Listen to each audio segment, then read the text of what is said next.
Welcome to my channel the Shivani classes. तो आज का जो हमारा टॉपिक है वो रहेगा पोल्यूशन के ऊपर। और ये टॉपिक आपके एग्जाम्स के लिए और ऑल्सो आप इस टॉपिक का यूज़ जो है वो फॉर एग्जांपल मॉर्निंग असेंबली में भी कर सकते हो एज अ स्पीच और टू मेक पीपल अवेयर। ठीक है, तो ये जो टॉपिक है अगर आप एज अ स्पीच बोल रहे हो तो आप फर्स्ट लाइन ऐसे ऐड कर सकते हो, रिस्पेक्टेड प्रिंसिपल सर, टीचर्स, या ऑल माय डियर फ्रेंड्स, या ऑल माय डियर स्टूडेंट्स। उसके बाद जो है आप ये लाइंस बोलोगे। ठीक है, तो चलिए स्टार्ट करते हैं वीडियो। तो फर्स्ट लाइन है, we all knows that one of the most important issue that we all are facing today. ठीक है, तो इसका मतलब क्या हुआ कि हम सभी जानते हैं कि जो आज इस टाइम जो है सबसे महत्वपूर्ण मुद्दों में से कौन सा मुद्दा है, पोल्यूशन का। इस लाइन का ये मतलब है कि सबसे महत्वपूर्ण मुद्दों में से सबसे इम्पोर्टेंट मुद्दा जो है वो पोल्यूशन का है। ठीक है, तो ये लाइन होगी पोल्यूशन तक। इसके बाद है, so today I like to speak a few words on pollution. मतलब कि तो मैं आज पोल्यूशन के ऊपर जो है कुछ शब्द बोलना चाहता हूँ या चाहती हूँ। ठीक है, ये होगी आपकी फर्स्ट लाइन। अब आप नेक्स्ट लाइन स्टार्ट करोगे, एज आई से। जैसा कि मैंने कहा, एज आई से पोल्यूशन इज बिकमिंग, ये लाइन जो ऊपर वाली आप रिपीट करोगे यहाँ से, जैसे हमने ऊपर बोला ना, most important issue that we all are facing today. तो इस लाइन में भी आप जो है वो उस लाइन को रिपीट करोगे एज आई से। जैसा कि मैंने कहा, pollution is becoming one of the biggest challenge that we are facing today. मतलब हमारे लिए जो है सबसे बड़ा मुश्किल का काम हो गया कि जो हम पोल्यूशन को फेस कर रहे हैं, सबसे चैलेंज है हमारे लिए ये। ठीक है, और हम सभी फेस कर रहे हैं इसको, ये नहीं कि कोई एक ही जो है वो इसको फेस कर रहा है।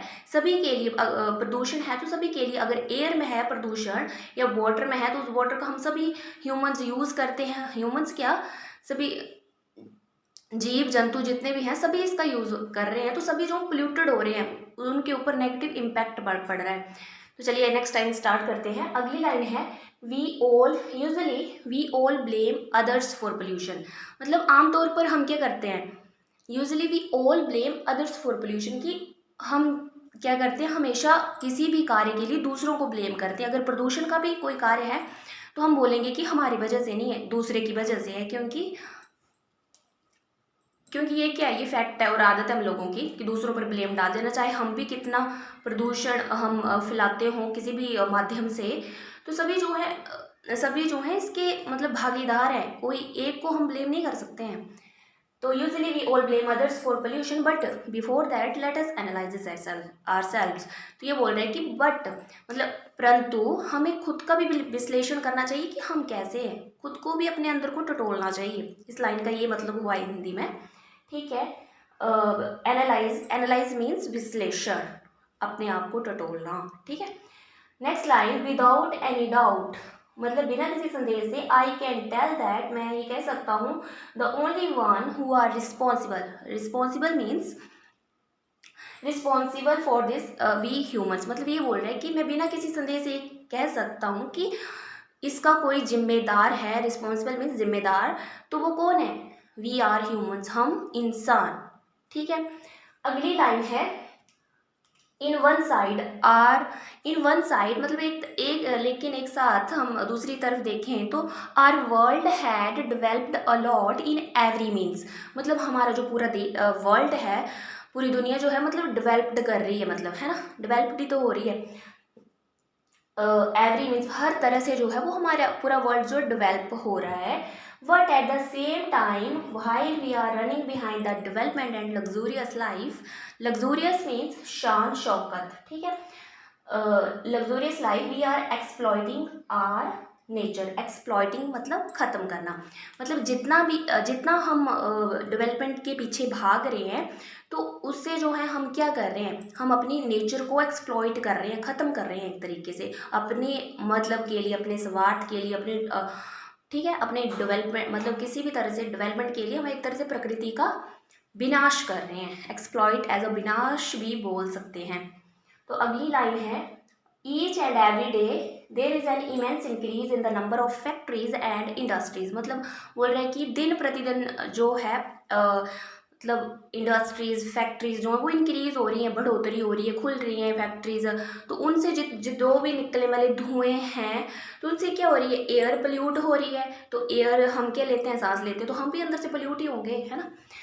सो next line is our whole world is getting contaminated in each moment, whether it is air, water, soil or whatever it is। तो इसका मतलब है कि मतलब होल वर्ल्ड, मतलब जो हमारी पूरी दुनिया है वो कंटेमिनेटेड हो रही है। कंटेमिनेटेड मीन्स प्रदूषित, प्रदूषित हो रही है। मतलब किस माध्यम से बताए, वेदर इट इज़ बोला एयर, हवा के माध्यम से, चाहे पानी से ले लो या मिट्टी में ले लो। मिट्टी में भी कितने प्रदूषित पदार्थ जो हम मिला रहे हैं ना, तो मिट्टी में इस तरह से हो रही है। एयर में जितने भी धुआं है व्हीकल्स का, चाहे मान लो इंडस्ट्रीज का, कारखानों का, है ना, तो उससे जो है वो एयर प्रदूषित हो रही है। और वाटर में भी अनवांटेड चीज़ें जितनी भी हम डाल रहे हैं, क्योंकि एक तरह से नदी को हम नदी नहीं मानते हैं, एक तरह से हम उसको पूजा माता मानने लगे। माता तो होगी लेकिन फूल सब कुछ अपना घर का कूड़ा करकट सब वहीं फेंक देंगे, तो एक तरह से वो भी पोल्यूट ही हो रही है ना, water.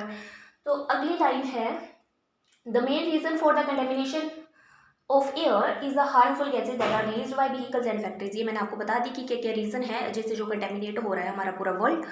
So next line is it results in a lot of respiratory diseases such as asthma, bronchitis, etc। तो इसमें ये बताया है कि इट रिजल्ट्स क्या मिल रहे हैं, तो रिजल्ट्स क्या मिल रहे हैं हमें, रिजल्ट्स ये मिल रहे हैं कि इससे हमें कौन सी बीमारी हो रही, कौन से डिसीजेज हो रहे हैं। तो इससे हमें जो सांस से संबंधित जितनी भी श्वसन की बीमारियां वो हमें हो रही हैं, हमें सांस लेने में दिक्कत होती है, हमें हार्ट प्रॉब्लम्स हो सकती हैं, हमें ब्रोंकाइटिस, ये किससे रिलेट करती है, हमारी सांस से। ठीक है, जैसे अस्थमा हो किसी को तो वो अपने पास क्या रखता है, ऑक्सीजन पंप रखता है ना, जिससे वो अगर उसे जब सांस नहीं आती तो वो उस पंप की सहायता से ऑक्सीजन लेता है। तो इस तरह की जो है बीमारियां इंसान को होती हैं। ठीक है, तो ये हो गया asthma, bronchitis etcetera. Next line is in the same way our water bodies and soil are also getting polluted. जो भी जल निकाय हैं, मिट्टी है, तो वो सारी जो वो पोल्यूट हो रही है। Next line is as a community मतलब एज अ समुदाय जो हम सभी हैं, तो हम it is our responsibility to fight against pollution. मतलब हम सभी का एक तरह से फ़र्ज़ है कि हम पोल्यूशन के खिलाफ लड़ें। लड़ने का मतलब ये नहीं फाइट करनी एक दूसरे से, वैसा लड़ना नहीं, मतलब कि अवेयर करें, to make people aware as a speech के माध्यम से लोगों को मतलब हम पहुंचा सकते हैं अपनी बात, या स्कूल्स में बच्चे जैसे मॉर्निंग असेंबली में इस टॉपिक का यूज़ कर सकते हैं। तो जिससे जो है वो कोई अगर 100 बच्चा बैठा है, 50 बच्चे तो इस टॉपिक को सुनकर सोचेंगे एक बार कि हाँ हमें अपने प्रदूषण की रक्षा करनी है। ठीक है, पेड़ पौधे लगाने जितना हो सके, जितना जो है प्लास्टिक का यूज़ कम करें, जितने भी कूड़ा करकट इधर उधर ऐसे ही ना फेंक दें। ठीक है, तो बहुत सारे तरीके हैं जिनसे हम अपनी प्रकृति को बचा सकते हैं, पेड़ कम काटें, है ना।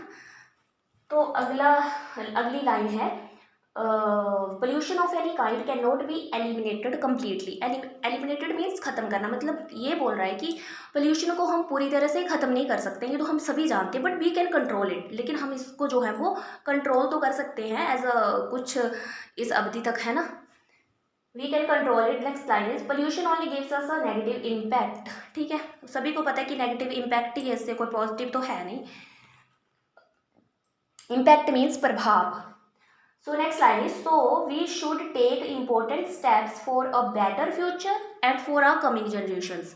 तो इसमें ये बोल रहे हैं कि तो हमें ऐसे स्टेप्स लेने चाहिए जिससे हम अपनी आने वाली जनरेशन्स को भी जो है वो सिक्योर कर सके। एक तरीके से हम आने वाली जनरेशन को क्या देंगे, मतलब एक तरह से प्रदूषित देश देंगे, प्रदूषित पूरा जो ये धरती है ऐसी प्रदूषित धरती देंगे उनके लिए, बेचारों को ये बचा के रखेंगे हम। तो इस तरह से हम आने वाली पीढ़ी के लिए भी इस तरह से हमें पेड़ लगाने चाहिए। सबसे ज़्यादा ऑप्शन जो है वो पेड़ लगाने का है। और भी तरीके हैं जिनसे हम वाटर में जैसे कुछ भी नदियों को माता न मानकर इतना सब कुछ गंद उसी में डाल देते हैं, तो वो भी नहीं करना चाहिए हमें।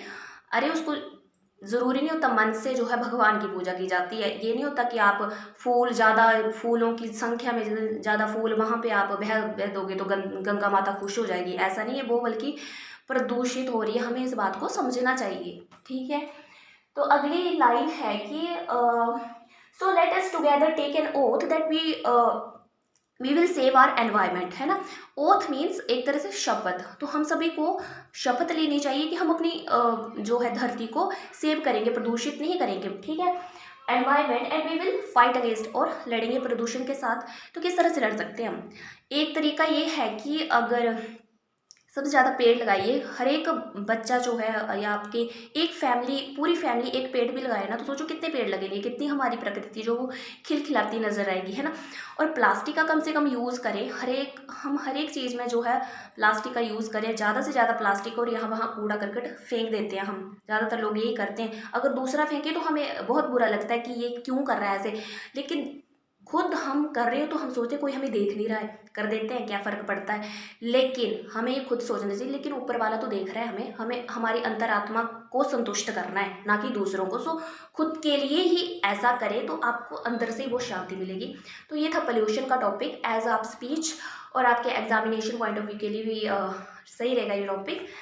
चलो थैंक यू। आपको मेरी वीडियो अच्छी लगी है तो आप लाइक एंड शेयर सब्सक्राइब कर सकते हैं, और अगर आपको किसी और टॉपिक पर वीडियो चाहिए तो आप कमेंट बॉक्स में कमेंट कर सकते हैं, जिससे जो मैं उस टॉपिक को आपके लिए तैयार करूँगी और लेकर आऊँगी। Thank you so much.